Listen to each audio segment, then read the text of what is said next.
Welcome to Real Women of Bastrop, where small town charm meets big time grit. I'm your host, Lindsay Kana, sixth generation Bastropian, realtor, and community cheerleader. Around here, we're more than big hair. We're business owners, mamas, creatives, and quiet powerhouses. And this podcast, well, it's pulling back the curtain on the stories, struggles, and strength of the women who keep this town running. Because every woman has a story, and around here, we believe yours matters. Let's get into it. Okay. Hi, I am Geri DiVita, and I am the founder of Thrive for Life, along with my husband, David. And we actually have a business in Bastrop. So we've got other things going on other than our nonprofit, but we're super excited to be here. Lindsay, thank you for inviting me. Yeah, no, thanks for agreeing to do this. I know your story is going to really resonate with women and people in general. And then I definitely want to talk about your new book, which is so exciting. So I have it here with me, Boat Burning for Beginners, and it's really powerful. What does burning the boat mean to you personally? So this was an interesting. I didn't know in January I was going to be writing a book, first off, which was, Yeah. it was kind of like, whoa, okay. I went to a conference and I met the Sulet Press and decided to kind of dive into this. And for me, it was really, I always worked at 9 to 5 and learned a lot of things through that 9 to 5. Everything about my career and entrepreneurship, I actually really learned through the 9 to 5. But I didn't want to work for somebody. And the most compelling reason for me was that I was nearing retirement age and looking at how we wanted to live and how we wanted to travel and what our finances were. And so burning the boat was really, how can we jump ahead and really make us money and financially secure? It's not always all about money, but more financially secure than making someone else all that funds. And we had started some other businesses off and on, and we had one when we moved here and had to close it down, and so it just always was a deep burning desire to just be our own boss. In the book, I'm just going to open it up and read a little thing because I think this will really resonate with the audience, and I know that everyone has probably felt this at some point in their lives. But you were just talking about being in debt, and kind of that feeling and how overwhelming that is. But you put in here, because I felt this before, and the hard part was breaking old habits. I started looking at custom home builders again, slipping into the familiar mindset of designing something grand. But my husband, ever the voice of reason, stopped me. And then you talk a little bit about, let's look at manufactured homes, he suggested. Right. And their taxes personal property, so our taxes won't keep climbing. I stared at him stunned. A manufactured home, it wasn't what I had pictured for us. What would our friends think, our colleagues, everyone we knew had custom built homes? Could I do this? And then it hit me, ego. That same ego led us to buy the golf course home, the new cars, the boat, and the weekends on the lake. The same ego that whispered that success looked a certain way and anything else was a failure. So it's so powerful, not only that you've put that out there, which is amazing, but that you were able to recognize it in that moment, and your husband, and just saying, wait, we're not going to do this again, and taking control. So can you tell me a little bit about that? And had that feeling ever hit you before? Was that kind of your pivotal moment? It was definitely a pivotal moment. And the book tells a lot. So hopefully someone will, that hears this will go out and buy the book, because it's quite interesting. And just to throw a little tidbit, I was pregnant at 14, married at 15. Yeah. And I had to grow up and learn everything on my own. Finances was not anything I was ever taught. And everyone I talk to, most everyone, they're not taught finances today. I was not either. Even standing in an airport last month, Yeah. people were talking about how their children just don't know this. Yeah. And so we lived life to the fullest. And ego was a big thing when I was thinking through this, because, where I started. And then I'm thinking, oh, I arrived, right? Like I'm somebody. I have all this. Yep. But that was the most pivotal moment, I think, of all of it, because then it was like, wait a minute, if we seriously going to retire, are we going to be paying $25,000 a year in property taxes? Like back in the early 2000s, when we made this decision to change, mid 2000s, it was our property taxes. We lived in Lakeway, and they were $10,000 a year. And I thought, that's $800 a month. You know, so then when you start thinking through things, Yes. right? And then you even have like the younger generations today that they don't even want that because of the burden and how big it is. And Yep. let's have more memories and these other things. And life changed and it became, we really need to look at what makes better sense for us to live. I'm Mhm. not, you know, believe me, every day I look at my house and I look at my other houses and that I've owned and be like, oh, it'd be so nice to have that. But I also don't want to to Yeah. have that much layout every month when you're 65 and retired. Right. Yes. Yes. And y'all like to travel and see and experience things, which I think, you set yourself up for. And that's Yes. important. Yeah. Yeah. Yeah. Yeah. I mean, because Great. they were, what did I hear today? I think it was even this morning or yesterday on the news, and they were talking about what it's going to take for someone to be retired and to live, and Okay. how much more expensive homes are, and all of these things. Yeah. Where it really hit us is we're better off to invest it and Hmm. have cash flow income to our pockets than to be paying it out to get no return. Yeah. Yeah.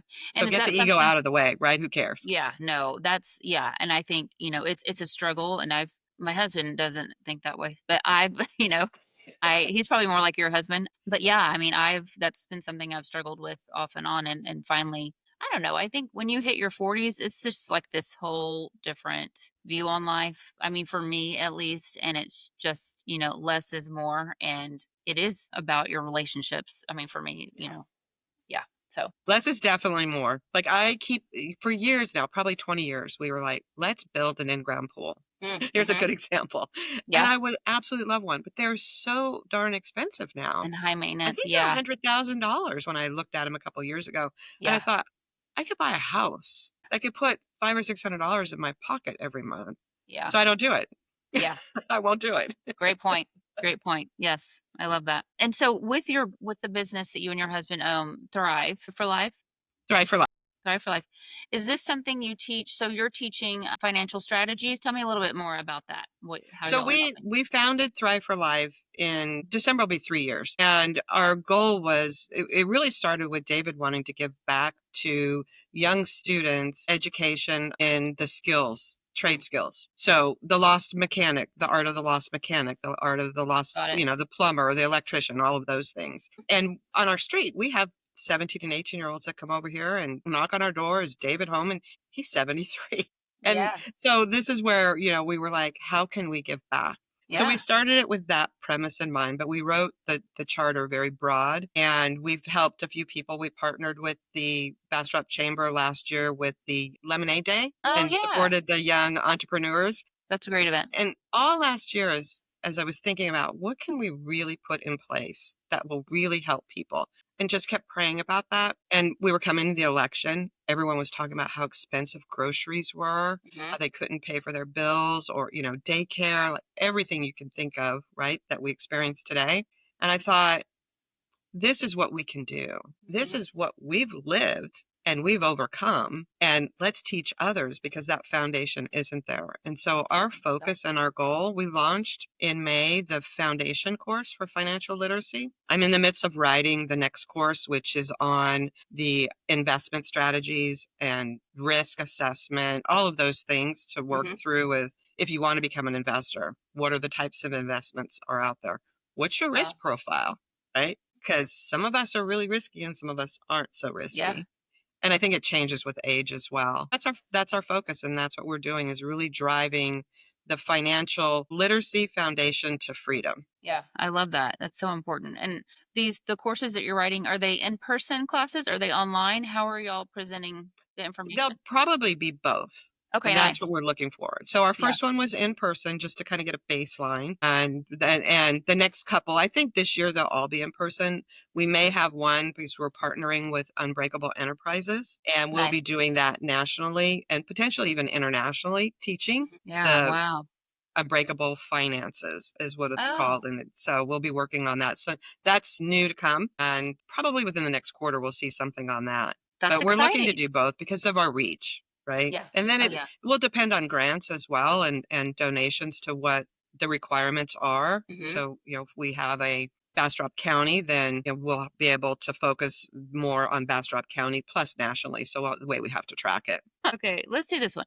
Okay, so and I think I know what you'll say, but others won't. What has success come to mean for you, and how has that changed over time? So that's a good question because Mhm. success over time was reading, or reaching that pinnacle of where I thought I should be within a corporate role. So Yep. I started working when I was 17 and a half and worked through various corporate roles. And in the end was a director at a corporation in Round Rock, was leading their compliance, right? And Mhm. so it was, okay, what's my next success level? Okay, Mm. become a vice president. All Yep. right. Well, do I really want that? What is that effort? What does that look like? And so today success is very different for me because the Mhm. meaning is being able to live comfortably, being able to give back to our community, being able to grow a nonprofit, which is something I've never done before. Yeah. Right. So learning all of these and picking Mhm. up and using all those skills again. And it's being able to be free to make the decisions to what makes best sense for our family Yep. and for us and not being tied to anything that we don't believe in. Yeah. Chains I are kind love of that. broken.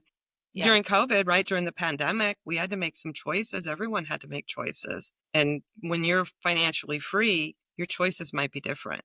I know Yeah. our choices were different because of that.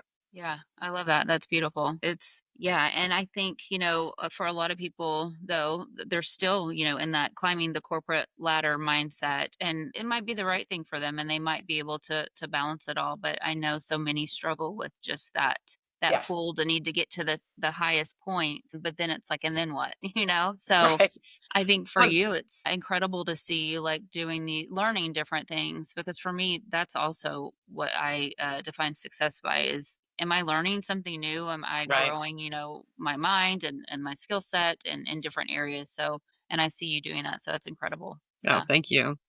Yeah. Education's huge. You should never stop learning. I know. I agree. I agree. Sometimes it's scary when you're doing it for your own business, but I mean, Yeah. you have to. Yeah. You Yeah. have to. Hey, Okay. And so let me ask you this. In what ways have you had to reinvent yourself or just stay grounded while growing and evolving? I've had to reinvent myself a lot. Yeah. And when you think back to the beginning, not having a college degree was Hmm. very challenging, and having to keep myself on that pole and compete with those folks. And it was hard work. It was a lot of Yeah. hard work because and more, I think, pressure I put on myself. But then as I went down paths and I started looking at other businesses and looking at what we can do, it's always about where's that passion? Where's that piece that I can look at? How can I start growing? How can I go learn? So going from corporate, then I did consulting.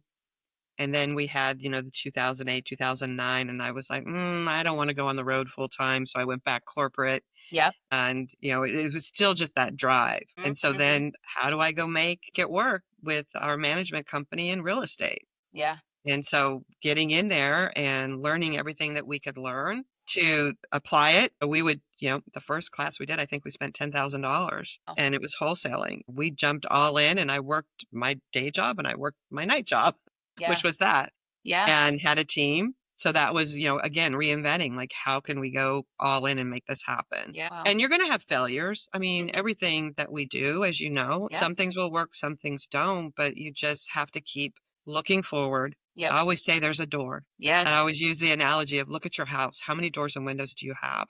Yeah. There's ways to move around, even if you have to bust the wall out. Yeah. Oh, I love it. Yeah. It's the truth.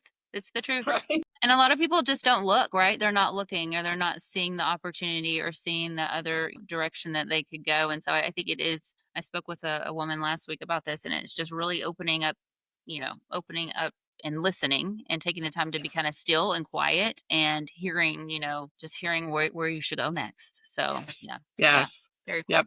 Talk to me about mindset. So that's one of the pieces that I find now, even with my education of teaching this financial literacy or this financial foundation courses, is we spend a lot of time on mindset. And if I thought about being married at 15, right, and starting new, or starting at a very young age. In fact, we were at church event last night, and I was thinking, looking at these young kids, and I'm like, wow, I was really young when I had Yeah. a child. How did I Yeah. survive all that? Wow. Yeah. But it was mindset, if you think through it. When I think about financial handcuffs and financial freedom, it's mindset, right? Wow. We think, that if I were talking to anyone, and I say this a lot, is that we really have to keep our mind clear of the noise and always looking at how we can move forward and keeping that very positive and looking at the positive side of things versus the negative. And I love that you're sharing that with people and teaching that through Thrive. I think it's amazing. Yeah. Yeah. That's the first week of our class is mindset. Wow. Yeah. Okay. I'm interested, definitely interested in it. Awesome. Okay. So, Boat Burning for Beginners. I really encourage you, everyone, to go grab a copy of this. I got mine on Amazon. It's very inspiring and really eye opening. So, it's several different stories from women. Let's see, how many are there? Nine They're different. 9 and they're amazing women. I really didn't That's know, amazing. only knew one of them before we started Oh, wow. and have developed some really good friendships, Yeah. and they all have worked really hard for their business and had Yeah. to fight some tough things Yeah. to get past, and to succeed. Yeah. Boardroom drama, Oh, other yeah. countries, coming here from another country. Like, there's Yes. been some great success stories. Yeah, it's an incredible book. So it's very motivating. And so pick up a copy for sure. And then I want to end with a little rapid fire. Are you okay with that, Yeah, Jerry? Okay. go for it. Let me pull up some questions. The first thing that comes to mind, right? Yeah, first thing that comes to mind. It's kind of like a this or that, but some of them I've been accused of they're not really rapid fire. They're more, so I'm like, well, it's fine. Just however you want to answer it. Okay. Early bird or night owl? Night owl for sure. Drives my husband crazy. Okay. Okay. We'll do easy one. Coffee or tea? I do matcha, so I guess that's tea, Japanese. Yes. Yes. I Love. started that in January because I'm on a little bit of a health kick right now. Okay, I like it. Yeah, yeah, yeah. Heels, boots, or barefoot? Gosh, at home it's always barefoot. It depends where I'm at, but I'm gonna say, my go-to nowadays has been barefoot Barefoot. or Nice. flip-flops. Close enough. Yeah, summer in Texas. Beach or mountains? Oh, beach for sure. You see my photos. Word that sums up this season of your life. Oh my gosh, that's not a rapid fire for I me. didn't know. Word? See there, I did it. Yeah. Um, So my word that I went into the year with was self-discovery. And I really wanted to spend more time to really open up my heart and really kind of reach more people Mm, and shut down kind of that corporate executive, yep, personality or persona. yep, And so that's been my word, and I think people will have told me, and I feel it as well, is that it's definitely opening up more. yep. I love that. Okay, one business tool you can't live without. Today, Mm-hmm. GPT. Oh, it's the best, right? Right. It like saves me hours. I It's mean, my new assistant. Now, I don't yeah, take it verbatim, but I definitely no, will leverage it yeah, on the things that I'm not so great at, and a there are hundred. things I'm not so great at, so it's my assistant. Yeah, it's for sure an assistant. And I've been doing the thing where you train it, right? Yeah. So I get up in the morning and I talk to it, and my husband is like, "Have you lost your mind? You're talking to like." I'm like, "It's fine. It's fine. It's going to train it to sound like me and to think." And he was like, "This is the strangest thing." It's fine. I'm always very nice to mine though, because you never know what can happen in the future. That's right. All right, Jerry. Well, thank you so much. I really appreciate you for hopping on here with me, and I know that your story is definitely going to change someone's perspective and also just help someone not feel so alone. So, yeah, thank Yeah. you for that. Yeah, thank you. I appreciate it. That's it for this episode of Real Women of Bastrop. If today's story moved you, made you laugh, or reminded you of the power of community, share it with a friend and please leave us a quick review. It helps more people find these stories and the women behind them.